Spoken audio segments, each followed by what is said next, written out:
Hi everyone, in this video we're going to take a look at the outliner. The outliner is basically a panel which lists all of the items in our scene.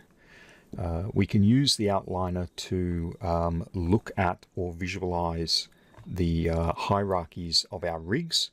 That is all of our controls, our skeleton structure, and all of the 3D models attached and connected together.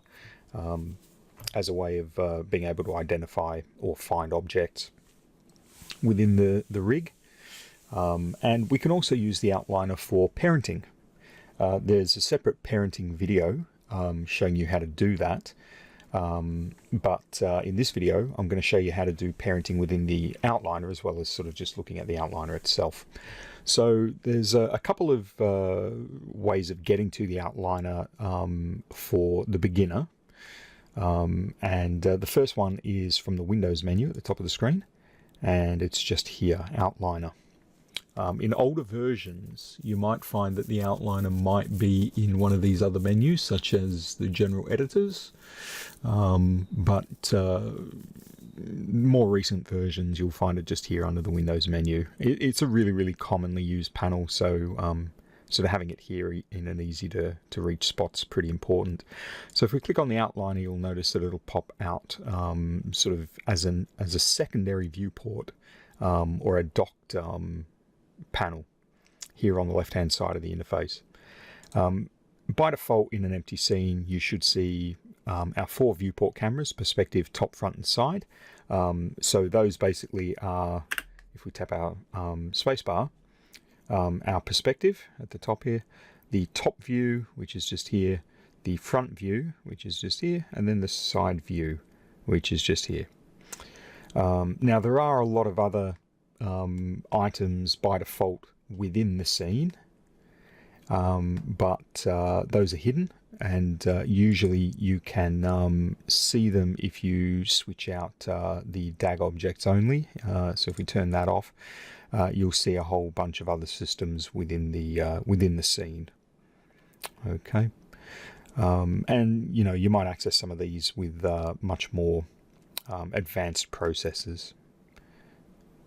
A lot of these are sort of just default settings for particular systems as well. So things like the default light set and so on and so forth. Lambert 1, for instance, is your default material that applies itself to every object that you build, as far as primitive objects are concerned, spheres and cubes and things. So these are sort of almost like your default settings for everything. And over time, obviously, as you're doing things, you'll modify the things you're creating, and in some cases, sort of customized versions of these will be created with what you're doing. So normally what we do is just switch DAG objects only, and that way it's just going to minimize what we see in here. Okay, so let's have a look at a couple of functions with the outliner. Okay, so I'm just going to do some more parenting. Obviously, check out the parenting video to kind of get a bit of an idea of how all of that works. I'm just going to go pretty quickly here. So I'll just grab a cube and a sphere, and I might go torus for this as well. Something like that.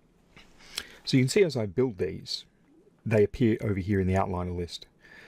So the way that this works is these are polygons. So this poly modeling tab here, poly is referring to the fact that these objects are made out of a structure called a polygon structure or a polygonal structure. Okay, and you can see there in the tooltip, polygon plane, create a polygonal plane on the grid.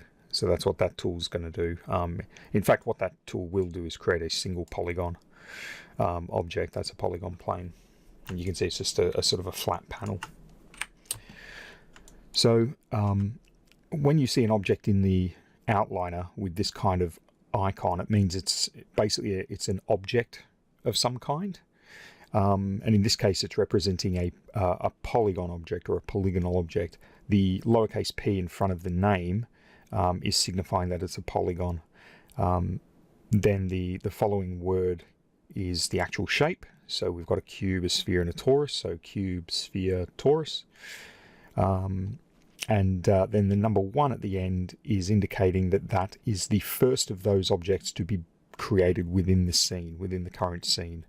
To give you an example, if I create another sphere like this, you'll see that it appears in the list, but it's now called Polysphere 2 or P-Sphere 2. And these names are automatic as well.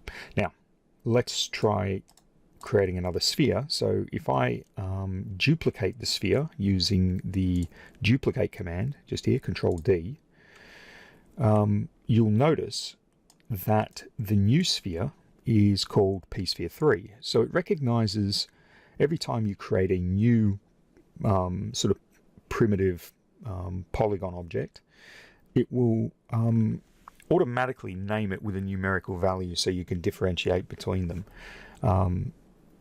Now, what you should do is rename your objects when you are sort of finished constructing them, usually. And you can do that in a couple of ways. You can use the outliner, you can double click, and then you can rename the object. So I might just call this ball 01, like that. And you can see that's renamed. The other way of renaming things, or another way, there's actually a few different ways. We can come over to the channel box and we can actually rename things just here. So if I select my first or the previous sphere, you can see here it says P-Sphere 2. If I select that, I can call that ball 02. So you can see changing a name here also changes it in the outliner and vice versa. Okay, so let's look at the parenting system. That's sort of why we're sort of here looking at the outliner. So obviously we can parent objects to one another by using the parent command, as we've done in the other video. So for instance, if I want to parent the torus onto the cube, I select them in that order, child object first and then the parent. You can see them highlighted up here. Notice that the highlight does not indicate which one was selected first. Hopefully one day they might put that kind of indicator in, but as it stands it just highlights them. If we go to Edit Parent, or hit P on the keyboard, you'll notice that this torus vanishes out of the list. You can see we've got the cube, which is here, we've got Polysphere 1, which is here, and then we've got our ball 1 and 2, which is here and here. But the torus has vanished. The reason that that's occurred is that it's been parented onto the cube. You'll notice now that the cube has this little expansion button just here, a little plus. If we click on that, it'll expand out, and we can now see that the torus is parented underneath the cube. So it's got this little sort of tree icon here at the side, indicator. Okay. So I can select objects from the outliner by clicking on the names. I can select an object in the outliner and hold down Shift and click on an item further down, and it will select everything in between. I can click on an outliner item and then hold Control and click any of those items, and it will add them to the selection, but it won't automatically add anything in between. It'll only add the things I click on. So that's another way that we can select things. So how can we use the outliner directly to parent things without having to use the parent command, which is under the edit menu, or the keyboard shortcuts?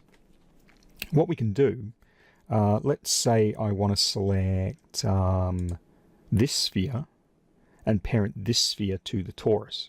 What I can do is click on the sphere and then use the middle mouse button, so the scroll wheel, click and hold that down on the object, and you'll see I get a little plus icon. Also notice that I'm getting like a little sort of highlighted sort of edge around the outside of the selection there within the outliner.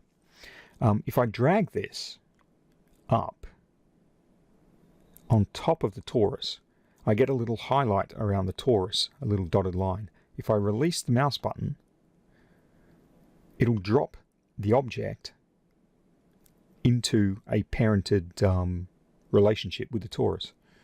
So if I click on this little expansion for the torus, I can now see that the sphere is now parented under the torus, which is parented under the cube. Now I can unparent things using the same process.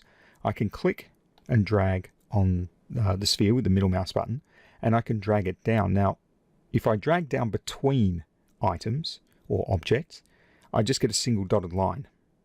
What that will do is it will unparent the object and it will place it in the list in the outliner in this position.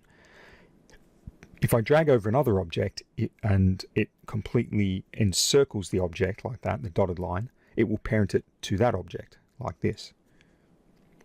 Okay, so if I middle mouse drag down and drop just there, might have to go an extra one like that, you can see it unparents and it pops it sort of in the list.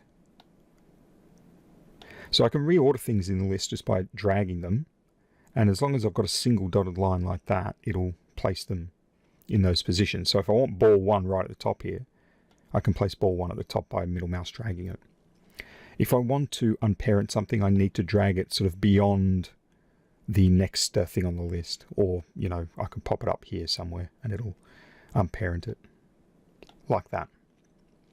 So let's parent these. I'm going to parent all of these together. So I'm going to grab this main sphere is going to be the main object.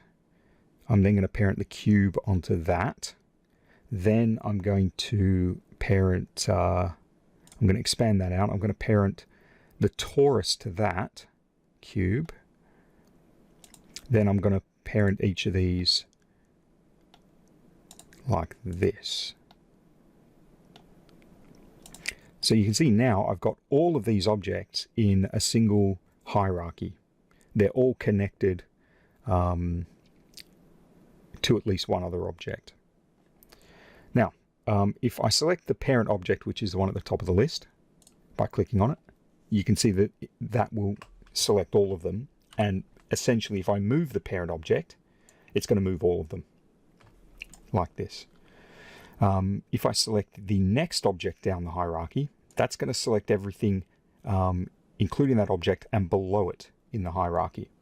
And, you know, once again, if I move those, it's going to move everything except for the object above, the parent of my selection. If I go down to the torus, it's going to be the torus and then these two spheres, and I can move those around. And so on and so forth.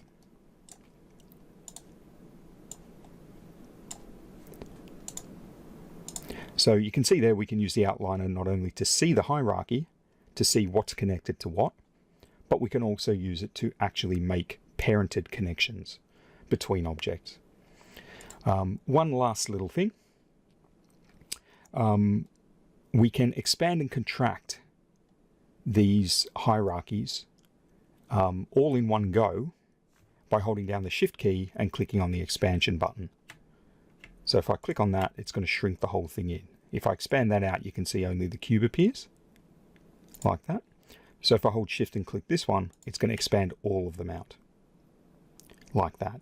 So if, for instance, I come to the torus and I Shift click the torus expansion, the other two objects below will kind of close up. So you can see if I click once, I only see one of the spheres, and then if I click that again, then the next one folds out. So that's just a quick way of doing that. In some cases with a rig for a character, for instance, you could have, you know, potentially hundreds of objects within the hierarchy, and sometimes you might have to expand them out together all in one hit so you can find the correct thing. Now, there's one little hidden item which I'm going to show you guys. When you're dealing with a very large rig and you potentially need to control select a number of different items within the outliner, but you've got a really massive long hierarchy which it would take a while to scroll through. There's actually a hidden divider in the outliner. If you come down to the bottom here, there's just below this scroll bar, there's this little dotted line. When you move your cursor over it, you'll get this little sort of divider cursor. If you click and drag that up, it basically duplicates the outliner. Now these scroll independently of one another. So what I'm going to do, just so that we can kind of mimic having like a very, very, very large hierarchy, I'm just going to select the hierarchy here, and I'm going to duplicate it. Now you can see if I select the if I select the parent object just by itself, and then I duplicate it, it's going to duplicate the entire hierarchy. So now I've got 2 of everything, right? So if I do that multiple times, like that, so now I can scroll up and down within this top half of the outliner. So let's say I want to select maybe something that's sort of right down the very bottom of the list here. I can also then control click something at the top of the list up here, like that. So I've got this one selected here, which is this one, and then I've scrolled all the way down and I've got this one here as well. So when you're dealing with a very large hierarchy, split your outliner up, and that way you can see 2 different parts of the entire list at the same time. And sometimes that makes it easier to select things. Okay, I'm going to leave this video here, and I will see you in the next one.